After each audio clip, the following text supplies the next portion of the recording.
Now you're too shy to show this on film, right? Right. But you're still gonna do us a voiceover. Yeah. Are you gonna include pictures with us? All right, let me Get away from her! Get away from her! Can I ask you something? What? You heard. Can I ask you something? Sure. I don't mean to be rude or nothing, but what the fuck is this for? Why are you asking people if they have scars? We're doing a documentary on scars. Why? Why scars? What? The hedge clippers are your friend, but they can hurt you too.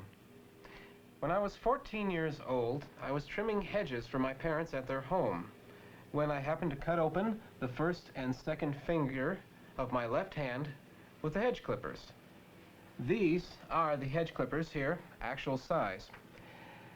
I was rushed to a hospital to have the wounds repaired. The hospital's name was Bone Succour. I refer to it less affectionately as Bone Sucker. There I met the acquaintance of a foreign doctor whose healing abilities were open to question. First of all, he had trouble locating my fingers with the hypodermic needle. He injected the pillow perhaps twice. Then he cheapened up on the anesthetic. I believe he was going to save it for a party later. Are we on? How are we doing? Excuse me, hold on, 1 second. Hey, they do that to me at the bar, come on. Scars? Scars. Oh, I thought you said scars. No, scars, as in wounds that healed over. This is my scar. Got this when I was 10 years old. I came home one night with my brother, and the doors were locked to the house. So I started pounding on the glass on the side door, and I broke the glass, and a shard of glass shot up into my hand. Well, I started screaming. My brother ran around to the front of the house, and he started pounding on the glass, and he put his hand through the glass and cut his hand too. Well, my parents woke up. They opened up the door. They let us in. They were hysterical. We were hysterical. And my brother ended up going to the hospital to get 10 stitches, but I didn't want to go. How you doing? I'm Jerry, and I got my scar about 5 years ago. And I got it from a birthmark. It was about this big, and it was what they called a giant hairy nevus, and it looked like a big mole, and it was black, had this hair coming out of it, and I used to rub it every so often, and some little black granules would come off. Well, the doctor told me, well, it might be a good idea to get removed, you know, not only for cosmetic reasons, but it might be like a 1 in 10,000 chance that it might become malignant and cancerous, and if it does, well, you're dead, and there's no turning back, so. Excuse me, do you have any scars? Now, how did you get that scar? I was cleaning a fish, and like an idiot, I was bringing the knife towards me, and it skipped off the fish's head and into my thumb. What kind of fish was it? It was a bluegill. It was a stupid small fish, very small. And it wasn't worth the scar. Oh no, and I had the scar for over a day before I could have anybody even look at it. I mean, I had 8 stitches put into it. 8 stitches. Mm-hmm. It looks pretty small for 8 stitches. Yeah, well, it's healed relatively well. I got this scar when I was about 4 years old, thanks to a neighbor's dog. Well, what, did it attack you? No, I was playing with it, and I ran down a hill, and I ran around a corner, and there was a cement patio. Dog kind of tripped me, slid across, and then the scar tissue come out, and just never healed up. Any stitches? No, no stitches. All that I did have stitches when I was small. I had a roller skating accident. I hit a locker, and I had stitches, but that healed up, so.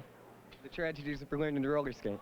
You know, it's a rough life, but full of scars. It's a scarred life.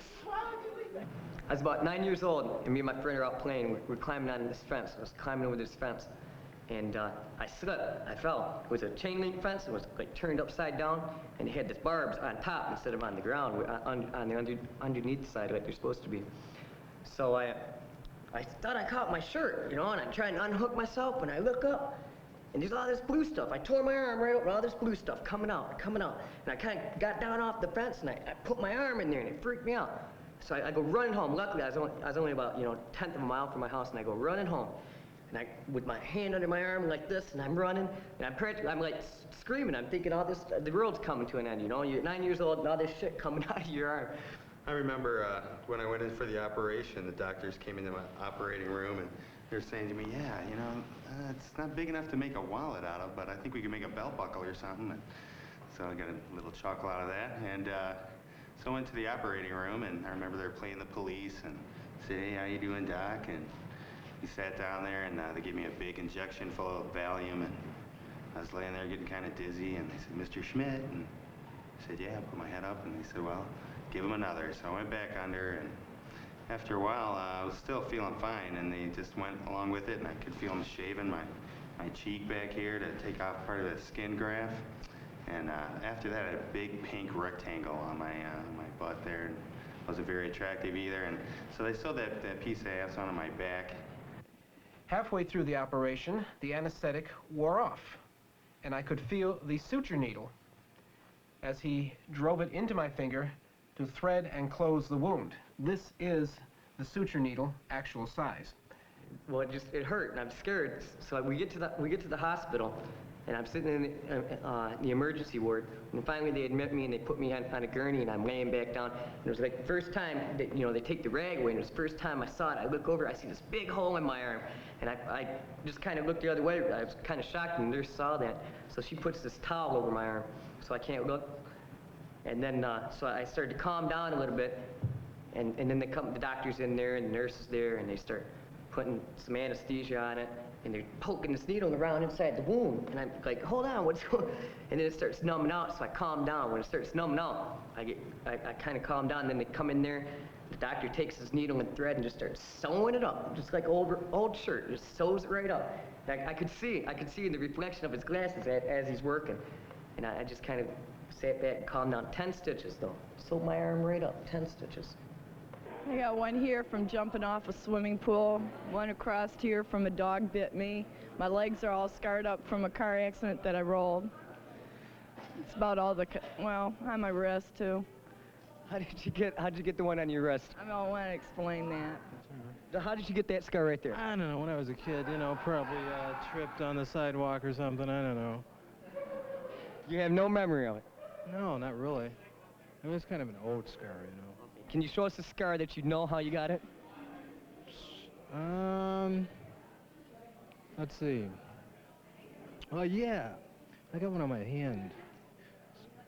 Is that your threatened fingers? No, I was like sawing this tree limb, and almost cut my finger off. And, let's see, where is it? That must have happened a while ago. You can't seem to locate that one. Let's see, where is it? Maybe... I forget where it is. Rob says that's a shark bite on your back. Where did that come from? Well, when I was in college, we had a Halloween dance, and our whole hall dressed up as Tarzans, and so it was pretty obvious what I had on my back there. So we painted all these tiger scratches all over our backs and stuff, and I wrote little captions all over my body, like tiger scratch with a little arrow, had shark bite on the back here, had killer snake on my thigh, the arrow pointing up, and it was pretty wild. So what's your feeling in general about scars? Gruesome, but I'll tell you, find me a big girl with a lot of scars, those are the ones to marry. It was about an inch and a half long, I guess. Oh, jagged too. After you sewed it up and I got the stitches out, it's all jagged. He didn't do a real good job folding it over or anything. He got to do it real jagged. So what do you feel about scars? What do I don't know. Maybe, I never really thought about it before. They're just there. I don't want any on my face. But other than that, I don't know. I don't think about it now. Used to feel like it's strained when I pulled on my arm. Feel like it was gonna rip back open or something.